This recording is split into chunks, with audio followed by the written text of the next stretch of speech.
ఓం గం గణపతే నమో నమః. ఓం సరస్వతీదేవి నమో నమః. ఓం గురుభ్యో నమః. ఓం నమో లక్ష్మీ వాసుదేవ మంగళం. వీడు కొండవాడ వెంకటరమణ గోవింద గోవింద గోవింద. మిత్రులారా, వెల్కమ్ టు మై ఛానల్. రేపే యోగిని ఏకాదశి. ప్రతి ఏకాదశి కూడా ఒక్కొక్క పేరు ఉంటుందండి. ఏ ఏకాదశి అయినా ఒకటే పద్ధతిగా చేసుకోవచ్చు. అయితే దానికి ఉపవాసం మెయిన్. అన్నం తినకూడదు. ఏ ఏకాదశికైనా అన్నం తినకూడదు. ఏకాదశి చేసేవాళ్ళు ముందు రోజు దశమి, అంటే ఈ రోజు దశమి కదా, ఈ రోజు వండిపోటు చెయ్యాలి. మధ్యాహ్నం భోజనం చెయ్యాలి. రాత్రి పలహారం అంటే పళ్ళు కానీ లేదా ఏదో కొద్ది అల్పాహారం తీసుకోవాలి. రేపు ఖచ్చితంగా ఉపవాసం ఉండాలి. ఇది అందరిలాంటి ఏకాదశి. అన్ని ఏకాదశులు ఎలాగ చేస్తారో ఇది కూడా అలాగే చేయాలి. ప్రత్యేకమైనది. కిందసారి మాత్రం నిర్జల ఏకాదశి వచ్చింది చూసారా, అది మాత్రం చాలా కఠినంగా ఉంటుంది. ఎందుకంటే అది నీరు తాగకూడదు. నిర్జల ఏకాదశి నీరు కూడా తాగకూడదు. ఏకాదశి ఉన్నంతరం నీరు కూడా పుచ్చుకోదు. అది కష్టం. మంచినీళ్ళు కూడా తీసుకోకుండా విష్ణుమూర్తి మీద భక్తి ఉండాలి. విష్ణు సహస్రనామాలని, లక్ష్మీనారాయణ స్తోత్రాలని అన్ని దైవనామాలు తలంచుకొని ఉపాసన చేస్తూ ఉండాలి. అది కష్టం. మంచినీళ్ళు కూడా తాగకుండా ఉండడం కష్టం కదా. అది ఆ ఒక్క ఏకాదశి, నిర్జల ఏకాదశి ఒక్కసారి కానీ చేస్తే ఈ సంవత్సరంలో ఉన్న 12 ఏకాదశిలో చేసినటువంటి ఫలితం ఆ ఒక్క ఏకాదశి వస్తుంది అన్నమాట. ఆ ఏకాదశి అలా ఉంది. ఈ ఏకాదశి అంటే ఏంటంటే అన్ని ఎప్పటిలాగే ప్రతి ఏకాదశిలాగే ప్రాతకాలం లెగుస్తాము. సూర్యోదయం ముందు కాలకృత్యాలు తీర్చుకొని చక్క స్నానం, తలార స్నానం చేసి గంగను స్మరించుకొని, లక్ష్మీనారాయణ పరమేశ్వరం స్మరించుకొని స్నానం చేసి ఇంట్లో దీపారాధన, నెయ్యితో దీపారాధన. నెయ్యి తప్పనిసరిగా ఉండాలి. ఒకవేళ లేదంటే దానికోసం ఏదో అనుకోకండి, నువ్వుల నూనెతోనే పెట్టుకోవచ్చు. నువ్వుల నూనె కూడా లేకపోతే కొబ్బరి నూనెతో పెట్టుకోవచ్చు. అక్కడ దీపారాధన మెయిన్. మనస్సు ముఖ్యం. మనస్సు స్వచ్ఛంగా ఉండాలి. దేనితోనే పెట్టచ్చు. కాకపోతే ఆవు నెయ్యి ఉంటే శ్రేష్టం. గోమాతారక పాలతో తయారవుతుంది కాబట్టి నెయ్యి శ్రేష్టం అన్నమాట.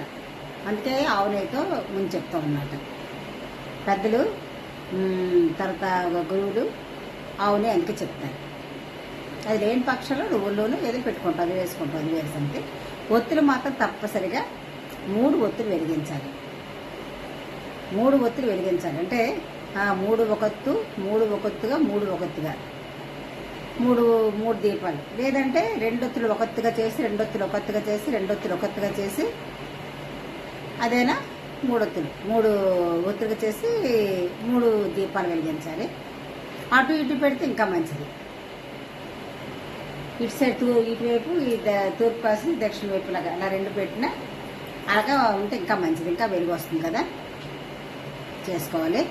తర్వాత తులసి దళాలతో విష్ణుమూర్తికి పూజిస్తే చాలా మంచిదండి. తండ్రికి ఇష్టమైనటువంటి ప్రీతికరమైనటువంటి తులసి దళాలు సమర్పించుకుంటే అతను ఎంతో తన్మయతమవుతారు.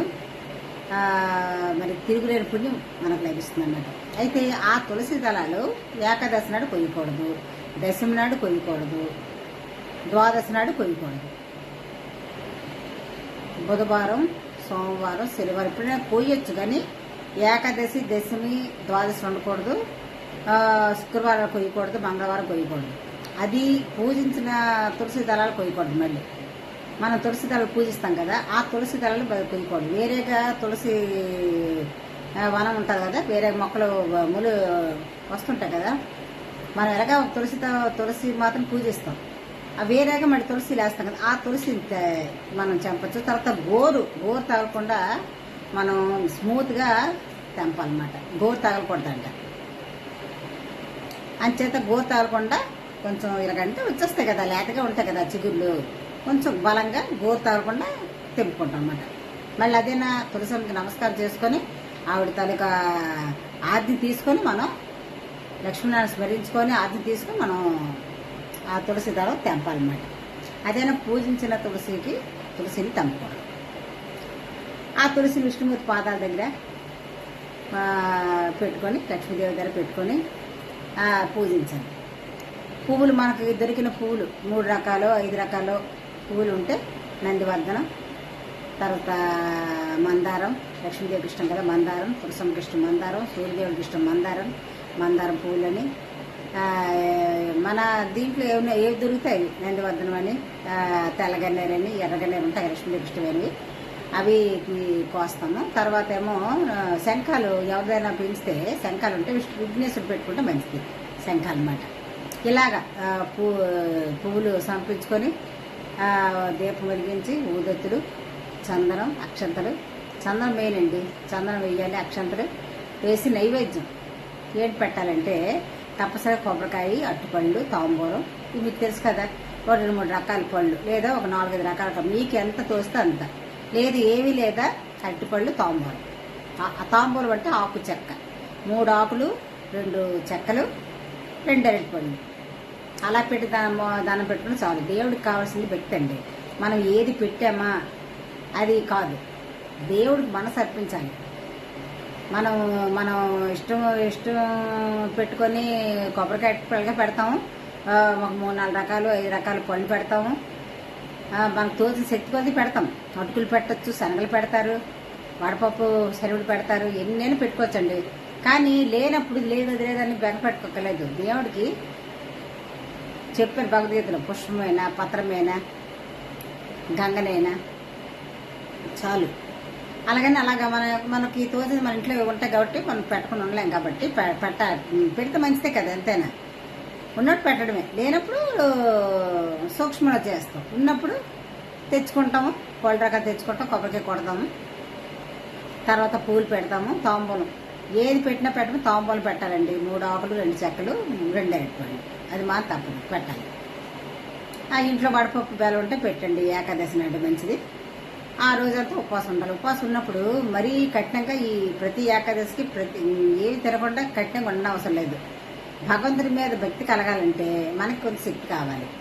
భగవంతుడి మనసు కలగాలన్నా ఆ నామాలు, మనం విష్ణు సహస్రనామాలని, 108 నామ శివనామాలని, మరి కనకదార స్తోత్రం అని ఇలాగ ఉంటాయి కదా, శ్రీ సూక్తం, సూర్యాష్టకము, ఆంజనేయ దండకి ఇవన్నీ చదువుకుంటాం కదా ఏ రోజుకి ఆ రోజు.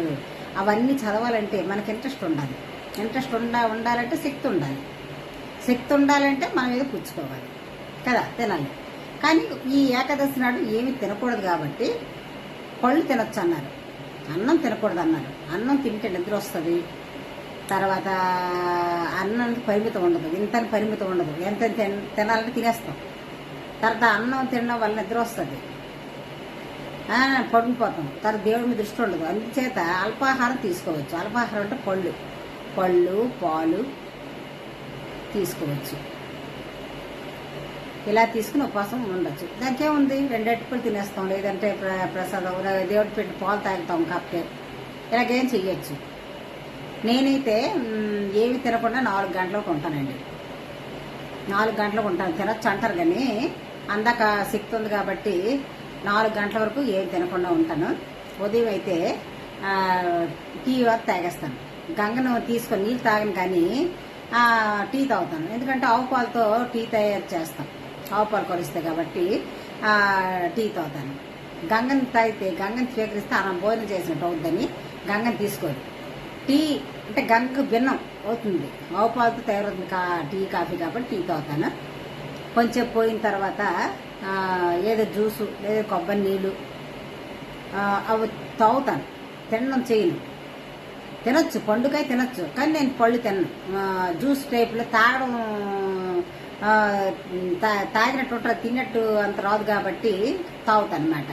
ద్రాక్ష జ్యూస్ కానీ లేదంటే బాదం మిల్క్ కానీ కొబ్బరి నీళ్ళు కానీ ఇవి తీసుకుంటాను. కొందరు ఉండలేకపోతే సేమియా చేసుకోవచ్చు, సబ్బియ్యం పాయసం చేసుకోవచ్చు, సేమియా పాయసం చేసుకోవచ్చు. ఏదైనా కారం ఉప్పు తగలకూడదు. వాటికి కారం ఉప్పు తగిలితే అన్నం తిన్నట్టే. అవి చూసుకోవాలి. అలా ఉపవాసం ఉండి 4-5 ఆ టైంలో మనం ఏ పళ్ళు ఏదో నిష్టతో నీరు తినకుండా నిష్టతో పళ్ళు తీసుకోవాలి. ఆ తర్వాత రాత్రి 12 గంటల వరకైనా కనీసం జాగ్రత్త ఉండాలి. మొత్తం జాగ్రత్త ఉంటే మంచిదే. ఒకవేళ అంత జాగ్రత్త ఉండలేము, తెల్ల డ్యూటీకి వెళ్ళాలి, లేకపోతే పనులు చేసుకోవాలి, లేకపోతే ఇంట్లో పనులు చేసుకోవాలి, ఈ నిద్ర లేకపోతే అవ్వదు అనుకున్న వాళ్ళు కనీసం 12 గంటల వరకైనా ఆ దైవారాధనతో, దేవుడి సినిమాలతో, దేవుడి నామాలతో, దేవుడి మీద ధ్యాసతో ఆ 12 వరకు కనీసం ఉండాలి. అది కొంత జాగ్రత్త వరకు ఉంటుంది. ఎందుకు 12 అయిపోయిన తర్వాత మచ్చగడ కింద వస్తుంది కాబట్టి 12 వరకు కొందరు ఉంటాను. నేనైతే 12 వరకు ఉంటాను అనమాట. ఆ తర్వాత మళ్ళీ తెల్లవారుజామున లేచి స్నానపానాలు చేసుకొని తండ్రికి మళ్ళీ దీపారాధన చేసి, తండ్రికి మళ్ళీ తాంబూలం సమర్పించి, అక్షతలు, చందనం అన్నీ అర్పించి ఆర్తించి, ఉదయం కూడా ఆర్తిస్తాం కదా, మళ్ళీ సాయంత్రం పూజ చేసినట్టయితే సాయంత్రం కూడా ఆర్తిస్తే మంచిది, లేదా కనీసం దీపారాధన ఉన్నా మంచిది చేసుకొని తర్వాత తెల్లవారుమాన దీపారాధన. రాత్రి ఏకాదశి రాత్రి దీపారాధన చేసిన వాళ్ళు హారతి ఇచ్చినా ఇవ్వకపోయినా పర్వాలేదు, దీపారాధన చెయ్యాలి. ఉదయం ఎప్పుడు ఎవరు దీపాలు పెట్టినా సరే ఆర్తి తప్పనిసరిగా ఇవ్వాలన్నమాట. ఆర్తి ఇస్తేనే పూజ పూర్తయినట్లు. అయితే ద్వాదశి నాడు ఉదయం దీపారాధన చేసుకుని తాంబూల సాపుకి దండం పెట్టి హారతి ఇచ్చి, తర్వాత పంతులకు కానీ లేదా ఎవరి అతిథులకు కానీ పేదవాళ్ళకి కానీ ఎవరికైనా ఇంత అన్నం మనస్ఫూర్తిగా పెట్టి మధ్యాహ్నం ద్వాదశి గడియ దాటక ముందే మనం భోజనం చేయాలి. ఒకవేళ భోజనం వేగం తినాలి, తినలేం అవ్వదు, టైం అవ్వదు, అందరికీ భోజనం పెట్టాలంటే ఏం చేస్తారంటే దేవుడికి అప్సర్ చేసిన వాళ్ళతో మనం భోజనం చేయకపోతే ద్వాదశి నాడు ద్వాదశి గడియలు వెళ్ళిపోకుండా భోజనం చేయాలి. అలాగా ద్వాదశి గడియలు వెళ్లకుండా తినాలనుకుంటే అవ్వకపోయింది అనుకోండి, కాసంత మంచిని తీసుకోవాలి. కాస్తంత మంచిని గుర్తుకుంటే భోజనం చేసిన ఫలితం వస్తుంది అనమాట. అంచేత ద్వాదశి గడిలోనే భోజనం చేయాలి. ద్వాదశి గడియలు దాటక ముందే ఎవరికైనా ఇంత అన్నదానం చేయాలి. అతిథులకు కానీ, పేదవాళ్ళకి కానీ, పంతులకు కానీ, లేదా పంతులు స్వయంపాకం ఇచ్చిన భోజనం పెట్టినట్టు, పంతులు మన ఇంటికి వచ్చి గురువు మన ఇంటికి భోజనం చేసినట్టు. అలా చేసినా పర్వాలేదు, అలా చేసినా మీరు భోజనం చేయాలి. మళ్ళీ ద్వాదశి నైట్ వంట పొడి చేయాలి. పళ్ళు కానీ లేదంటే అన్నం తినకుండా ఏదైనా చేసుకోవచ్చు, అల్పాహారం అలా చెయ్యాలి. అన్నం తినకూడదు, పళ్ళు తినేసి ఇలా పాలు తినేసి వండొచ్చు ద్వాదశి. మొత్తం మీద ఏకాదశి వచ్చిందంటే 3 రోజులు వ్రతం అండి. దశమి, ఏకాదశి, ద్వాదశి ఈ 3 రోజులు కంపల్సరీ చెయ్యాలి. ఈ 3 రోజులు కట్టిన చేస్తేనే దాని ఫలితం వస్తుంది.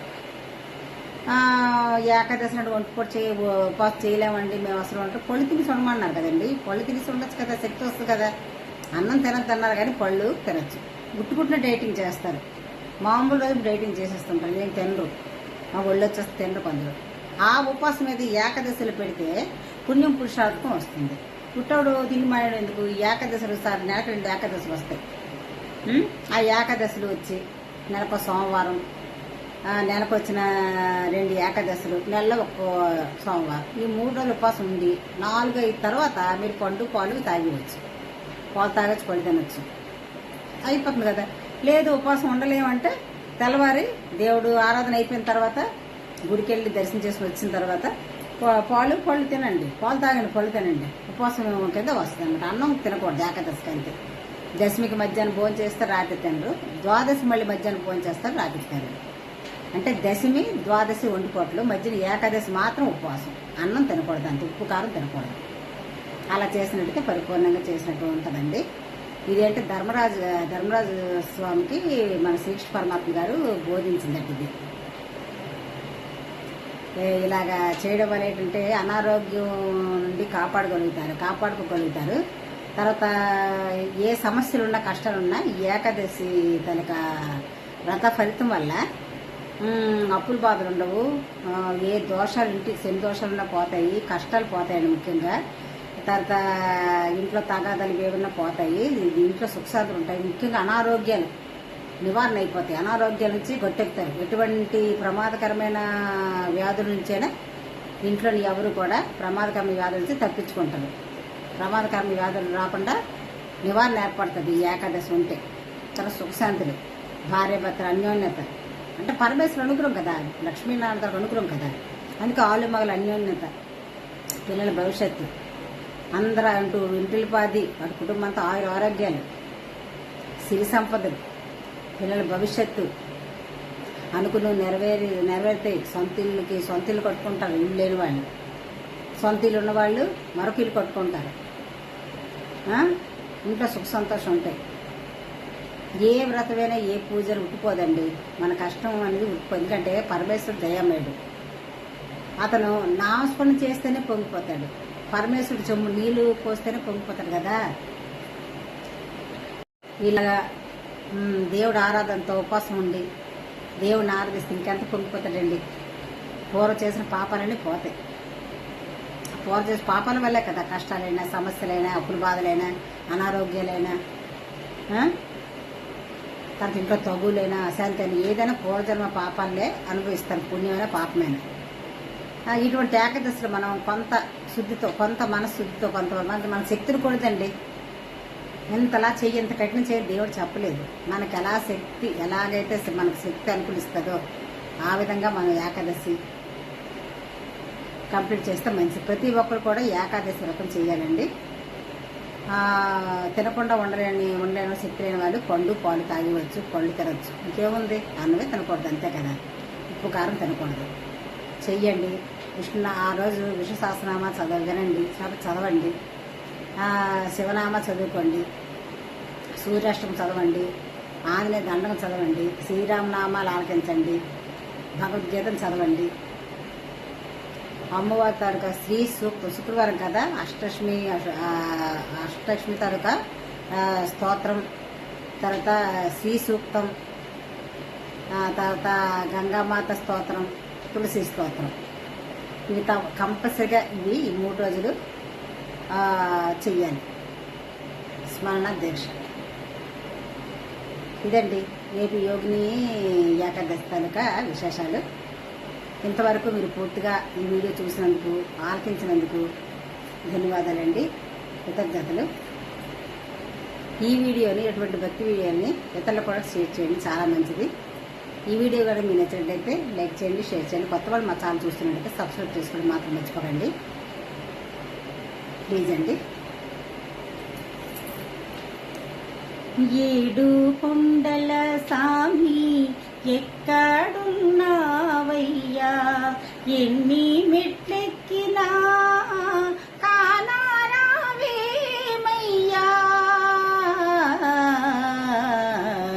7 కొండల సామి ఎక్కడున్నావయ్యా, ఎన్ని మెట్లెక్కినా కానారావేమయ్యా,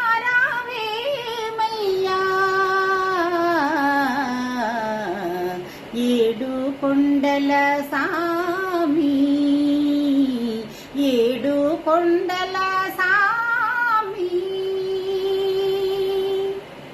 కొద్ది ప్రాక్టీస్ లేదు, ఏమనుకోకండి. థ్యాంక్ యూ అండి. మళ్ళీ నెక్స్ట్ వీడియోలో కలుద్దాం. బాయ్ అండి. లోక సమస్త సుఖనోభవం. ఓం శాంతి, ఓం శాంతి, ఓం శాంతి.